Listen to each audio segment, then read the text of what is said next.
Good evening students, wish to লার্নের নতুন ক্লাসে তোমাদের স্বাগত। যেমনটা বলা ছিল, আমরা ইংরাজির যেহেতু ইংরাজি নিয়ে আলোচনা করব, তাই প্রথমেই টেন্সের ক্লাস নিয়ে এসেছি আজকে। টেন্সটা আমরা কয়েকটা সিরিজ ওয়াইজ কমপ্লিট করব। হ্যাঁ, বোর্ডের দিকে খেয়াল রাখো। টেন্সের পাশে লেখা আছে কাল। কাল মানে সময়, অর্থাৎ টেন্স মানে হচ্ছে সময়। সময়টাকে যেমন আমরা জানি, সময়টাকে 3 ভাগে ভাগ করা হয়: প্রেজেন্ট, পাস্ট এবং ফিউচার। প্রেজেন্ট টেন্স হচ্ছে যা এখন বর্তমান, এখন আমরা যে সময়ের মধ্যে আছি। পাস্ট টেন্স মানে যা আমরা পেরিয়ে এসেছি, যে সময়টা আমরা আগত সময়, সেটাই ফিউচার। এবার এই প্রতিটা টেন্সকে আমরা চারটে ভাগে ভাঙবো। চারটে ভাগ আছে প্রত্যেকটা টেন্সের। যেমন প্রেজেন্টের ক্ষেত্রে present indefinite, present continuous. Continuous স্পেলিংটা একটু দেখবে, এটা সাধারণত ভুল হয়ে যায় ছেলে মেয়েদের। পারফেক্ট আর প্রেজেন্ট পারফেক্ট কন্টিনিউয়াস।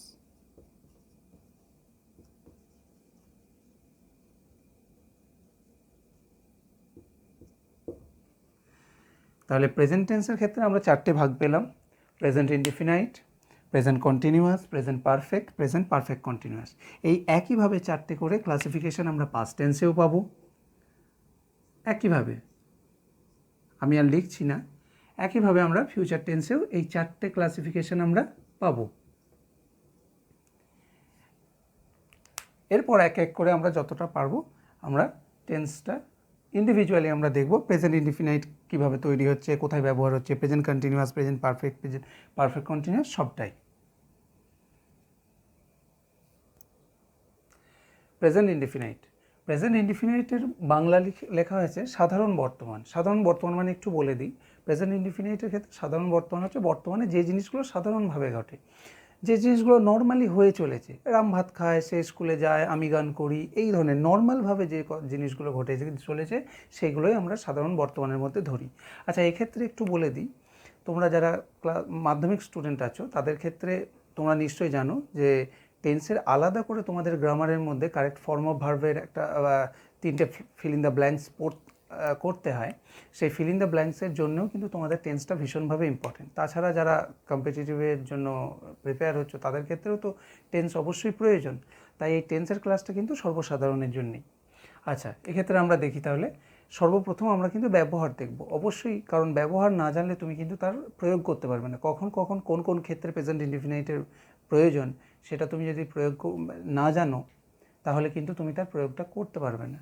আচ্ছা, এক্ষেত্রে বলে দিই, ইংরেজি লেখার ক্ষেত্রে আমাদের এই সিস্টেমটা ফলো করতে হবে: সাবজেক্ট, ভার্ব প্লাস অবজেক্ট। আমি শর্টে লিখলাম। এক্ষেত্রে এই যে এই অর্ডারটা কিন্তু ইংরাজি বলা বা লেখার ক্ষেত্রে কিন্তু অবশ্যই মেনটেন করতে হয়। তাই এটাকে আমি ইংরেজির স্কেলিটন বলি। স্কেলিটন মানে বুঝতেই পারছো, কঙ্কাল। আমাদের শরীরের যে কাঠামোটা, সেটাকেই বলা হয় স্কেলিটন। তাই এটাও ইংরেজির স্কেলিটন। কেন? কারণ এই সাবজেক্ট, ভার্ব আর অবজেক্ট, এই সিস্টেমটা, এই অর্ডারটা মেনটেন করেই কিন্তু ইংরেজি লেখা বা বলা সমস্তটাই কিন্তু হয়। স্পোকেন ইংলিশের কথা আমি বলছি না, আমি ফর্মাল ইংলিশের কথা কিন্তু বলছি। এই সাবজেক্ট, ভার্ব আর অবজেক্ট টেন্সগুলো যখন আমরা করব, তখন যখন এগিয়ে যাব তখন বুঝতে পারবে যে সাবজেক্ট, ভার্ব আর অবজেক্ট এই সিস্টেমটা ফলো করেই কিন্তু আমাদের ইংরেজির প্রত্যেকটা টেন্স কিন্তু আমাদেরকে লিখতে হবে। যেমন সাবজেক্টের আগে পরে কিছু যোগ হবে, কখনো ভার্বের বিভিন্ন রূপের যোগ হবে, বা কখনো ভার্বের সাথে কিছু যোগ হচ্ছে, এইভাবে যোগ বিয়োগ করে কিন্তু এক একটা টেন্স গঠন হবে। তাহলে আমরা প্রেজেন্ট ইনডিফিনাইটের ক্ষেত্রে আমরা যেটা দেখব, প্রেজেন্ট ইনডিফিনাইটের ব্যবহারটা আমরা আগে দেখব। প্রেজেন্ট ইনডিফিনাইটের ক্ষেত্রে ব্যবহারটা কি? আচ্ছা, প্রেজেন্ট ইনডিফিনাইটের ক্ষেত্রে সাধারণ বর্তমানের ক্ষেত্রে ব্যবহার আমরা 3টে কিন্তু ব্যবহার এখানে পাই। 1 নম্বর হচ্ছে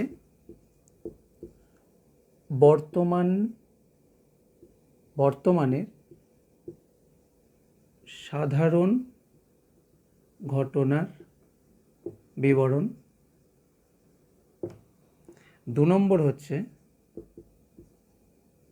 বর্তমানের অভ্যাস। আর 3 নম্বর হচ্ছে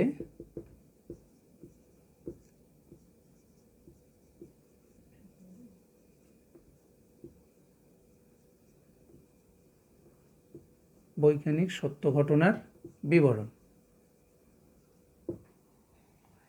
এই তিনটে ক্ষেত্রে আমরা প্রেজেন্ট ইনডিফিনিট ব্যবহার করব। তার মানে তোমরা বুঝে নাও যে তোমাদের লেখা বা বলার ক্ষেত্রে যখনই এই তিনটে ক্রাইটেরিয়া আসবে, তিনটে ক্ষেত্র যখন আসবে, তখন কিন্তু তুমি প্রেজেন্ট ইনডিফিনিট ব্যবহার করতে পারো। কী কী ক্ষেত্র? বর্তমানে সাধারণ কোনো ঘটনা, যেমন বললাম যে সাধারণভাবে যা কিছু ঘটছে, রাম ভাত খায়, সে স্কুলে যায়, যেটার জন্য আলাদা কোনো বিশেষ কিছু ব্যবস্থা নেই, সাধারণভাবেই ঘটে চলেছে যা ঘটনা। আচ্ছা, বর্তমানের অভ্যাস, যা তুমি প্রতিদিন করছো, এখন তুমি প্রতিদিন যা করছো তার বিবরণ দিতে গেলে কিন্তু তোমাকে প্রেজেন্ট ইনডিফিনিট ব্যবহার করতে হবে। আবার বৈজ্ঞানিক সত্য ঘটনা, মানে যে সত্য আজও সত্য, অতীতেও সত্য ছিল বা ভবিষ্যতেও এর খুব একটা পরিবর্তন হওয়ার কথা নয়, সেই ধরনের সত্যগুলোর বিবরণের জন্য কিন্তু তোমাকে প্রেজেন্ট ইনডিফিনিট ব্যবহার করতে হবে। এবার প্রেজেন্ট ইনডিফিনিট যে তুমি ব্যবহার করবে, তাহলে প্রেজেন্ট ইনডিফিনিটে ব্যবহারের ধরনটা কী, কীভাবে তুমি সেটা ব্যবহার করবে, তার বাক্যের গঠনটা কী, সেক্ষেত্রে আমরা দেখব। আচ্ছা, তাহলে বাক্যের গঠন বাংলাতেই লিখছি, স্ট্রাকচার অফ সেন্টেন্স লেখা যেত, বাংলাতেই লিখলাম। বাক্যের গঠন মানে কি, বাক্যের গঠন তুমি কিভাবে প্রেজেন্ট ইনডিফিনিটটাকে ব্যবহার করতে পারো। এক্ষেত্রে ওই যেটা আমরা দেখালাম, সেম সাবজেক্ট ভার্ব, অবশ্যই প্রেজেন্ট রূপ প্লাস অবজেক্ট। তাহলে সাবজেক্ট, ভার্বের প্রেজেন্ট রূপ, অবজেক্ট। এক্ষেত্রে আরেকটা বিষয় খেয়াল রাখতে হবে, সেটা একটু বলে দিই। রুল, সাবজেক্ট যদি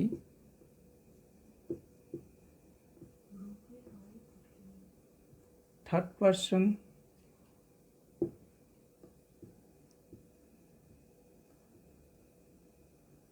সিঙ্গুলার হয় তবে ভার্বের শেষে এস বা ইয়েস যোগ হবে। কীরকম হবে জিনিসটা? সাবজেক্ট যদি থার্ড পারসন সিঙ্গুলার নাম্বার হয়। আচ্ছা, এখান পর্যন্ত পরিষ্কার।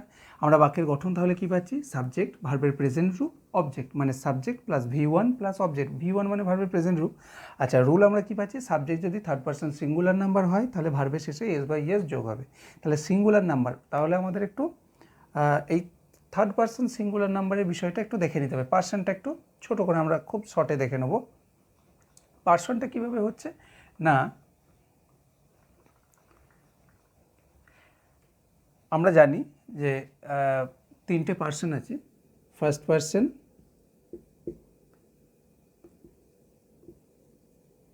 ফার্স্ট পার্সনে আমরা পাচ্ছি আই আর উই। সেকেন্ড পার্সন আমরা পাচ্ছি ইউ। আর থার্ড পার্সন আমরা পাচ্ছি হি, শি, ইট, দে বা যে কোনো নাম। আচ্ছা, তাহলে ফার্স্ট পার্সন মানে যেটাকে বাংলায় বলা হয় উত্তম পুরুষ, সেখানে আমরা পাচ্ছি আমি, আমরা। সেকেন্ড পার্সন যেখানটাকে বাংলায় বলা হয় মধ্যম পুরুষ, সেখানে ইউ। এখানে কিন্তু ইউতে তোমরা নিশ্চয়ই জানো ইংরেজিতে ইউ মানে তুমি, তোমরা দুটোই বোঝায়। থার্ড পার্সনে আমরা পাচ্ছি হি, সি, ইট, দে বা যে কোনো নাম, যে কোনো ব্যক্তির নাম, বস্তুর নাম হতে পারে। আচ্ছা, এইখানে আমাদের রুলে কি বলা ছিল যে সাবজেক্ট যদি থার্ড পার্সন সিঙ্গুলার নাম্বার হয়, তাহলে আমরা থার্ড পার্সনের মধ্যে এই থার্ড পার্সনটা খেয়াল রাখবো। থার্ড পার্সনের মধ্যে সিঙ্গুলার কোনটা? হি একজন সিঙ্গুলার, সি সিঙ্গুলার, ইট মানেও একটি জিনিসকে বোঝায় সিঙ্গুলার, কিন্তু দে মানে কিন্তু একাধিক জিনিসকে বোঝায়, তাই দে কিন্তু সিঙ্গুলার হবে না। আর যে কোনো নাম যদি সেটা একজন ব্যক্তির নাম হয়, সেও কিন্তু থার্ড পার্সন সিঙ্গুলার নাম্বার। তাহলে এইগুলো যখনই সাবজেক্টে আসবে, এই হি, সি, ইট বা অন্য যে কোনো নাম, রাম, শ্যাম, যদু বা কোনো বস্তুর নাম, সেটাকে যদি সাবজেক্ট হিসাবে আমরা ইউজ করি, তাহলে কিন্তু ভার্বের শেষে এস বা ইএস যোগ করতে হবে। এই নিয়মটা কিন্তু একমাত্র প্রেজেন্ট ইনডিফিনিটের ক্ষেত্রে আছে, তাই এটা কিন্তু ভুললে চলবে না। সেক্ষেত্রে আমরা সাবজেক্টের শেষে ভার্বের শেষে এস বা ইএস আমরা যোগ করব। যেমন আমি যদি বলি রাম ভাত খায়, তাহলে এখানে সাবজেক্ট রাম, ভাত হচ্ছে অবজেক্ট, খায় হচ্ছে ভার্ব। তাহলে সাবজেক্ট আমাকে আগে লিখতে হবে, যেহেতু আমার সিস্টেমটা কী ছিল বাক্যের গঠনটা সাবজেক্ট ভার্ব অবজেক্ট। তাহলে সাবজেক্ট হচ্ছে রাম, ভার্ব হচ্ছে ইট রাইস। এবার বলি রাম থার্ড পারসন, এই যে কোনো একটি নাম, রাম থার্ড পারসন এবং সিঙ্গুলার, একজনই কিন্তু, তাই এখানে হবে ইটস। কিন্তু রাম অ্যান্ড স্যাম হয়ে গেলে কিন্তু থার্ড পারসন হতো, কিন্তু প্লুরাল হয়ে যেত, যেহেতু দুজন ব্যক্তি, তখন কিন্তু ইটস হতো না। তাহলে রাম ইটস রাইস, রাম ভাত খায়। আচ্ছা, এক্ষেত্রে আরেকটা জিনিস খুব ইম্পর্টেন্ট, আমি একটু বলে দিই, সাবজেক্ট ভার্বের এই বিষয়টা একটু ক্লিয়ার করে দেওয়া খুব দরকার। সাবজেক্ট তোমরা জানো, সাবজেক্ট হচ্ছে কর্তা, যে কাজ করে। আমি লিখে দিচ্ছি, যে কাজ করে। ভার্ব ক্রিয়া, যে কাজটা করা হয়। আচ্ছা, এটা আর বললাম না। অবজেক্ট ওবিজে, এইখানটা হচ্ছে সব থেকে ইম্পর্টেন্ট ব্যাপার, এই জায়গাটা কিন্তু ক্লিয়ার হয় না। এই অবজেক্টটা কি করে বুঝবো, অবজেক্টটা বোঝার বিষয়টা কিন্তু ভালো করে নিজেদের ধারণাটা পরিষ্কার করে নাও। অবজেক্ট হচ্ছে আমরা কীভাবে বুঝবো, যখন ক্রিয়াকে কি বা কাকে দিয়ে প্রশ্ন করছি। বলে দিচ্ছি, ক্রিয়াকে কি বা কাকে দ্বারা প্রশ্ন করলে যে উত্তর পাওয়া যায়। তাহলে অবজেক্ট হচ্ছে ক্রিয়াকে কি বা কাকে দিয়ে প্রশ্ন করলে যে উত্তর পাওয়া যায়। আমাদের এখানে ছিল রাম ভাত খায়, রাম কাজটা করছে, তাই রাম সাবজেক্ট, খায় হচ্ছে ভার্ব, এটা বোঝার কিছু নেই। এবার তুমি বুঝেই নিতে পারো যে এটা অবজেক্ট, কিন্তু তবুও একবার ক্লিয়ার করে নাও। তাহলে রাম কি খায়, এই যে কি প্রশ্ন করছি, কি দিয়ে প্রশ্ন করো, ভাত খায়। বা তুমি যদি বলো কাকে খায়, তাহলেও কিন্তু উত্তর আসবে ভাতকে খায়। তাই ভাত হয়ে গেল অবজেক্ট। এই ধারণাটা যেন পরিষ্কার থাকে, পরবর্তী ক্ষেত্রে এটা কিন্তু খুব কাজে লাগবে। তাহলে সাবজেক্ট ভার্ব আর অবজেক্ট, আমি এটা একটু উপরে রেখি, ওবিজে, এই ধারণাটা যেন পরিষ্কার থাকে যে ক্রিয়াকে কি বা কাকে দিয়ে প্রশ্ন করলে আমি যে উত্তর পাবো সেটা হচ্ছে অবজেক্ট। এই ধারণাটা পরিষ্কার না থাকলে কিন্তু পরবর্তী ক্ষেত্রে অন্যান্য গ্রামারের ক্ষেত্রে খুব সমস্যা হবে। তাহলে যতটুকু যা বললাম আরেকবার ছোট করে রিভাইজ করে নিই। সাবজেক্ট ভার্ব, ভার্বের প্রেজেন্ট রূপ এবং অবজেক্ট, এই হচ্ছে প্রেজেন্ট ইনডিফিনিটের বাক্যের গঠন। প্রেজেন্ট ইনডিফিনিটের বাক্যের রুলটা একটু মনে রাখতে হবে যে সাবজেক্ট যদি থার্ড পারসন সিঙ্গুলার নাম্বার হয় তাহলে ভার্বের শেষে এস বাই এস যোগ হবে। সেক্ষেত্রে আমরা সাবজেক্টকে হি সি ইট বা অন্য যে কোনো ব্যক্তি বা বস্তুর নামকে পেলে আমাদের ভার্বের শেষে এস বাই এস যোগ করতে হবে। আর সাবজেক্ট হচ্ছে কর্তা, ক্রিয়া হচ্ছে ভার্ব, আর অবজেক্ট হচ্ছে ক্রিয়াকে কি বা কাকে দিয়ে প্রশ্ন করবে। যখন তুমি ক্রিয়াকে হু আর হুম দিয়ে কোয়েশ্চেন করবে, when you ask a question with who আর হুম, যে উত্তরটা আসবে সেই উত্তরটা কিন্তু আমাদের অবজেক্ট। তাহলে এই জিনিসটা মোটামুটি হয়ে গেল। এবার আমরা শুধু এই ব্যবহারগুলো একটু শর্টে কয়েকটা এক্সাম্পল দিয়ে দেখে নেব। আচ্ছা, প্রেজেন্ট ইনডিফিনিট আমরা মোটামুটি কাজ কমপ্লিট করে ফেলেছি। প্রেজেন্ট ইনডিফিনিট শুধু উদাহরণগুলো দিয়ে আমরা কয়েকটা এক্সাম্পল দিয়ে একটু দেখে নেব। সাধারণ বর্তমানের যে উদাহরণ ধরো আমরা লিখতে পারি সাধারণ বর্তমান। যেমন আমরা যদি এখানে লিখি রিমা গান করে, তাহলে সাবজেক্ট রিমা, গান করা সিং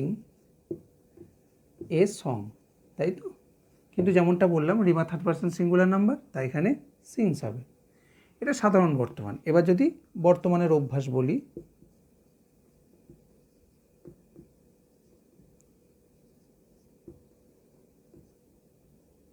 বর্তমানের অভ্যাসের ক্ষেত্রে কি, আমি প্রতিদিন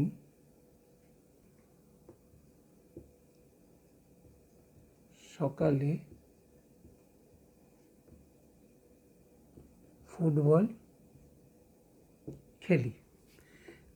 আমি সাবজেক্ট, তাহলে আই, ভার্ব হচ্ছে খেলা, প্লে, ভালো করে দেখো আই আছে বলে প্লে, এখানে কিন্তু কিছু যোগ হচ্ছে না, আই ফার্স্ট পার্সন, থার্ড পার্সনের ব্যাপার আসছে না। আই প্লে ফুটবল এভরি, সকালে, তাহলে মর্নিং। এই এভরি মর্নিংটার জন্যই কিন্তু এটা অভ্যাস।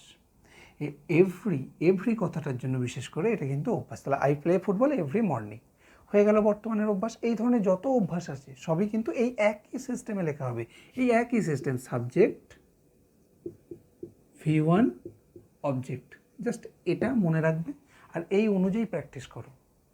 যেটা সাধারণভাবে যা কিছু বলছে তাকে তোমরা এই সিস্টেমে লেখার চেষ্টা করো। এক্ষেত্রে তোমাকে ভার্বের রূপগুলো জানতে হবে, যাদের এই ধরনের সমস্যা হচ্ছে তাহলে ভার্বের রূপগুলো তাদেরকে ওই 7-8-এর 6-7-এর, বিশেষ করে 6-7-এর গ্রামার বইয়ে এই ভার্বের রূপগুলো তোমরা পেয়ে যাবে, সেখান থেকে ভার্বের রূপগুলো পড়তে শুরু করো। সেই অনুযায়ী ভার্বের রূপগুলো পড়লে, কারণ তোমাকে তো ওয়ার্ডের মিনিংগুলো জানতে হবে না। এই যে এখানে গান করার ইংরেজি, গান করার ইংরেজি যে সিং, এটা তোমাকে জানতে হবে। তুমি যদি গান করার ইংরেজিটা না জানো তাহলে তুমি এটা লিখতে পারলেও লিখতে পারবে না। তাই ভার্বের রূপগুলো একটু গ্রামার বই কনসাল্ট করে একটু দেখে নাও, আর শুধু মনে রাখবে সাবজেক্ট, ভার্ব আর অবজেক্ট, এই জিনিসটা যেন মেনটেন হয়। আর একটা জিনিস আমাদের বাকি আছে, সেটা দিয়ে আজকে শেষ করব, সেটা হচ্ছে বৈজ্ঞানিক সত্য কোনো ঘটনা। বৈজ্ঞানিক সত্য মানে আমি বললাম যে সত্যটা সবসময়ই সত্য, সেই ধরনের কোনো উদাহরণ আমরা কিন্তু অবশ্যই প্রেজেন্ট ইনডিফিনিটে লিখতে হবে। তাহলে একবার দেখাই, বৈজ্ঞানিক সত্য। বৈজ্ঞানিক সত্য যদি এরকম বলি, সূর্য পূর্ব দিকে ওঠে। সূর্য আমরা কি লিখব? The sun. ওঠা হচ্ছে ভার্ব, তাহলে রাইজ। এবার দ্য সান দেখো third person singular, third person এবং একটি সিঙ্গুলার, তাহলে রাইজেস, এস যোগ হবে। এবার কোথায় না, in the, EAST, in the east. The sun rises in the east হয়ে গেল। এই ধরনের যে সমস্ত বৈজ্ঞানিক সত্য আছে, পৃথিবী সূর্যের চারিদিকে ঘোরে, the earth moves round the sun, সূর্য পশ্চিম দিকে অস্ত যায়, এই সমস্ত কিছু, বরফ জলে ভাসে, এই ধরনের যে সমস্ত জিনিসগুলো আছে যেগুলো চিরকালই সত্য, সেই সমস্তগুলো কিন্তু তোমাকে লিখতে গেলে প্রেজেন্ট ইনডিফিনাইটের ক্ষেত্রেই এইভাবে লিখতে হবে। অন্য কোনো টেন্সে তুমি এটা লিখতে পারবে না, কারণ এগুলো অপরিবর্তনীয়। তুমি পাস্টে তো লিখতে পারবে না, ফিউচারেও লিখতে পারবে না, এইগুলো চিরন্তন। তাই প্রেজেন্ট, পাস্ট এবং ফিউচার সবটা জুড়েই এরা আছে। তাই তোমাদেরকে এইগুলোর ক্ষেত্রে প্রেজেন্ট টেন্সে অবশ্যই লিখতে হবে। তাহলে পুরো ক্লাসটা আজকে প্রেজেন্ট ইনডিফিনিটটা হয়ে গেল। নেক্সট ক্লাসে আমরা প্রেজেন্ট কন্টিনিউয়াস চেষ্টা করবো। এর পরের জিনিসগুলো মোটামুটি ছোট, তাই প্রেজেন্ট কন্টিনিউয়াস পারফেক্ট যদি একসাথে করা যায় সেগুলো করে নেওয়া যাবে। ঠিক আছে, আজ তাহলে এই পর্যন্তই রইল। সকলকে বলছি আজ তাহলে এইটুকুই থাক। নেক্সট পার্টটা আমরা নেক্সট ক্লাসে আলোচনা করব। ততক্ষণে তোমরা এগুলো প্র্যাকটিস করো, খাতায় লিখে নিজেদের মতো করে প্র্যাকটিস করো। ভার্বের রূপগুলোকে পড়ার চেষ্টা করো, সেগুলোকে মনে রাখো।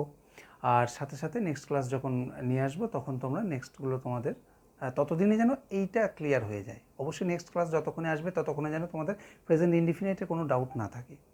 ঠিক আছে, আর অবশ্যই লাইক করো, শেয়ার করো, সাবস্ক্রাইব করো, আর বন্ধুদেরকেও জানিও। Good night.